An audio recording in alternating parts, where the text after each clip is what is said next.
Ang Reyna ng Niebe. Noong unang panahon, may dalawang magkaibigan, si Kay at si Gerda. Magkapit-bahay ang dalawa. Pareho silang mahilig sa bulaklak, kaya nagtanim sila ng mga rosa sa gitna ng kanilang tirahan.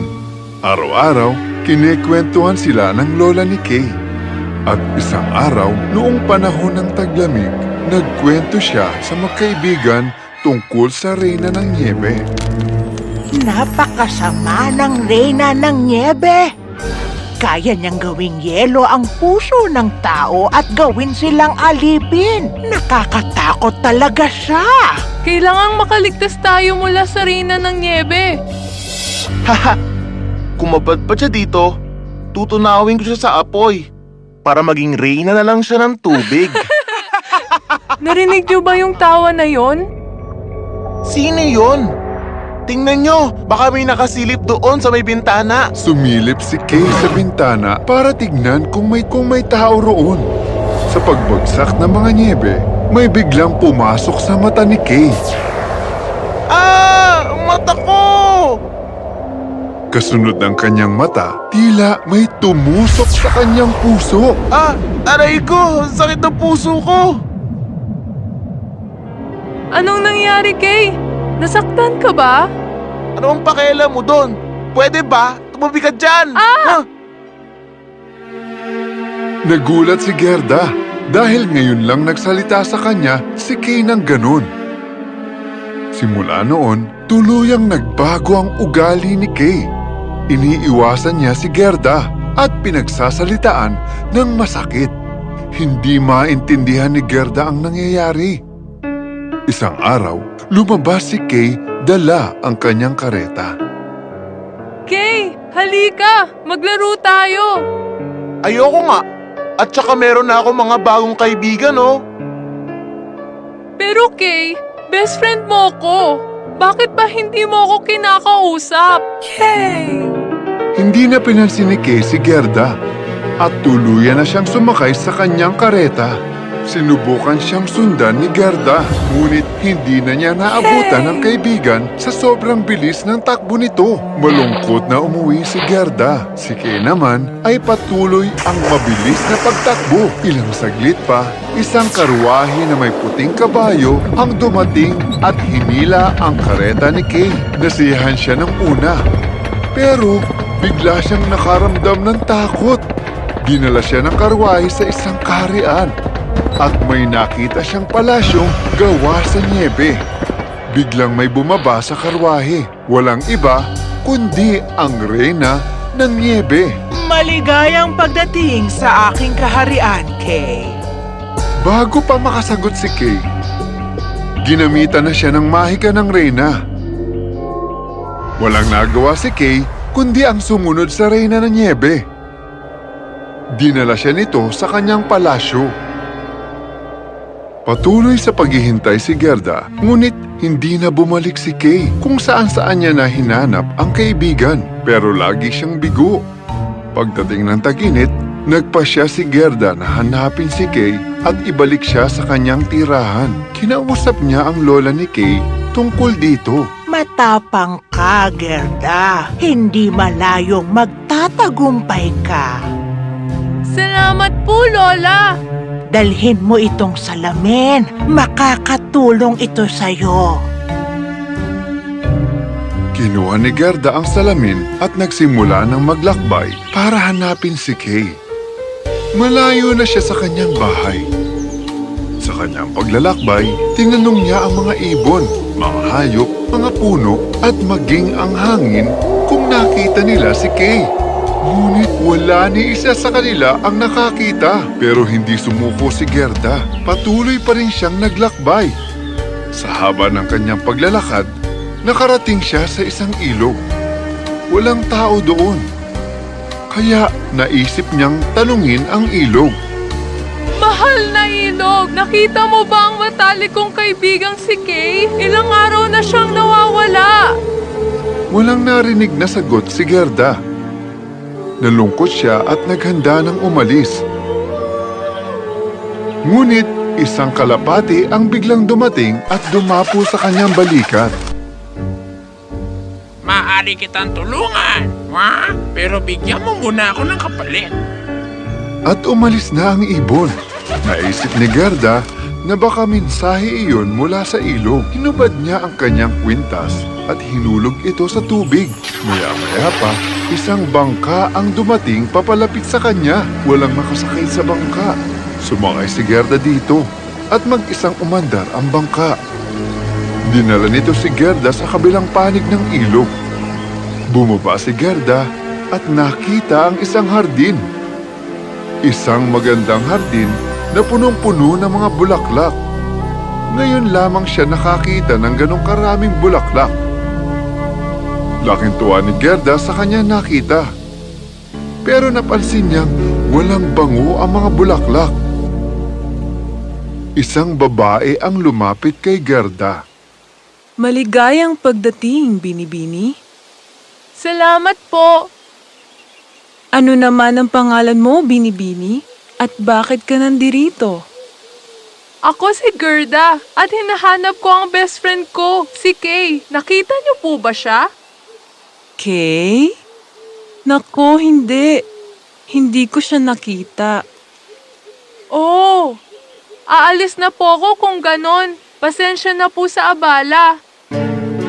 Sandali lang. Anong pangalan ulit? Kay?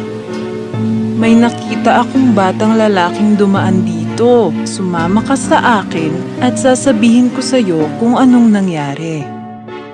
Binigyan niya si Gerda ng tsaa. Kinuwento ni Gerda kung paano nawala si Kay. Kinuwento niya rin ang tungkol sa Reyna ng Niebe. Oh, hindi. Ang Reyna ng Niebe. Isa siyang mangkukulam. Dahil sa kanya, nawala ng bango ang aking mga bulaklak. Gusto ko siyang turuan ng leksyon. Ilang saglit pa, sinimulang suklayin ng babae ang buhok ni Gerda. Mahiwaga ang suklay na ito. Nais ng babaeng manatili si Gerda doon dahil nalulungkot siya. Binura niya ang alaala ni Gerda gamit ang suklay. Nakatulog si Gerda at wala nang maalala pagkagising niya kinabukasan. Nasaan ako? Andito ka, aking anak, sa aking hardin. Hindi tumalab ang suklay ng babae sa busilak na puso ni Gerda. Nang makita niya ang mga rosas sa sombrero ng babae, naalala niya si Kay at ang kanyang pakay. Pasensya na po. Kailangan ko nang hanapin si Kay. Aalis na po ako. Sinubukan niyang pigilan ng babae, Gerda! ngunit buo na ang desisyon ni Gerda. Gerda! Bumalik siya sa bangka at sumakay na rito. Umandar ang bangka, ngunit hindi niya alam kung saan ito pupunta. Mahal na ilog, ituro mo sa akin ang tamang daan. Wala pang ilang segundo. Dumating ang isang uwak at pinayuhan siyang pumahilaga. Sinundan ni Gerda ang uwak. Naglayag siya sa malayelong dagat at nakakita ng isang barko. Umakyat si Gerda sa barko. Makakarating kaya ako sa palasyo ng Reyna ng Niebe? Isang babaeng pirata ang tumambad sa harap ni Gerda. Teka sandali, nagwawala ka ba bata? Nasa barko ka ng mga pirata. Kinuwento ni Gerda ang tungkol kay Kay at sa Reyna ng Niebe. Naawa ang babaeng pirata sa kanya. Hindi mo na mapapalabas si Kay mula sa palasyong yun. Kalimutan mo na siya. Hahanapin ko siya kahit anong mangyari. Hindi ko iiwan ang kaibigan ko. Alam mo, wala akong mga kaibigan. Kaya sana dito ka na lang kasama ko. Pero, bilib ako sa determinasyon mo. Tutulungan kitang hanapin ang kaibigan mo. Kinabukasan, binigyan siya ng usa ni Gerda. Ito ang pinakamabilis na usa sa buong kaharian. Dadalhin ka niya sa palasyo ng Reyna ng Niebe. Maraming salamat. Tapusin mo na ang yelo ng bruha na yon. Turuan mo siya ng leksyon. Sumakay si Gerda sa usa. Pagkatapos ng mahabang paglalakbay, nakarating siya sa isang iglo. Nakita niya doon ang isang matandang lalaki. Dala mo ang salamin, hindi ba? Nagulat si Gerda sa kanya narinig. Hindi niya alam kung paano nalaman ng matanda ang tungkol sa salamin. Kinuha niya ito at ipinakita sa matanda. Matutulungan ba ako nito sa Reyna ng Niebe? Pero mahiwaga ang salaming ito. Pinapakita nito ang katotohanan at pawang katotohanan lamang. Kinuwento ng matanda kay Gerda ang kasaysayan ng Reyna ng Niebe. Noong bata pa lamang ang Reyna ng Niebe, tunay siyang mabait at masayahin. Kung saan siya magpunta, humahalimuyak ang mga bulaklak. Kumikislap ang kanyang mga mata sa tuwing siya'y ngingiti. Kakaibang bata si Lila, yun ang kanyang pangalan. Ngunit pinagkamalan siyang mangkukulam sa kanilang lugar. Kaya hindi pinapayagan ang ibang batang makipagkaibigan sa kanya. Kaya laging malungkot si Lila. Hindi nagtagal na puno ng galit at puot ang kanyang buhay. At isang araw, sumumpa si Lila. Lahat ng mga api sa akin, magiging yelo sila. Sinusumpa ako. Nagtayo siya ng kastilyong yelo, malayo sa kahit sino. Namuhay siyang mag-isa nang walang nagmamahal at walang minamahal. Huwag mo siyang papatayin. Bagkus, patayin mo ang kanyang masamang pag-iisip. Tutulungan ka na mahiwagang salamin. Kung mapapaalala mo kung sino siya, maliligtas mo ang iyong kaibigang si Kay. Nakarating si Gerda sa palasyo ng Reyna.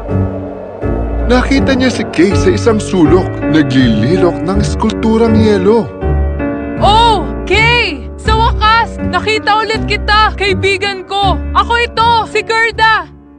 Hindi mo na ba ako nakikilala, Kay? Tinignan lang siya ni Kay at hindi sumugot. Biglang dumating ang Reyna ng Niebe.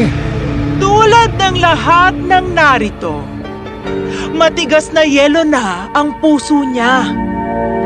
Umalis ka na. Alipin ko na siya ngayon. Iwan mo siya kung ayaw mong maging taong yelo.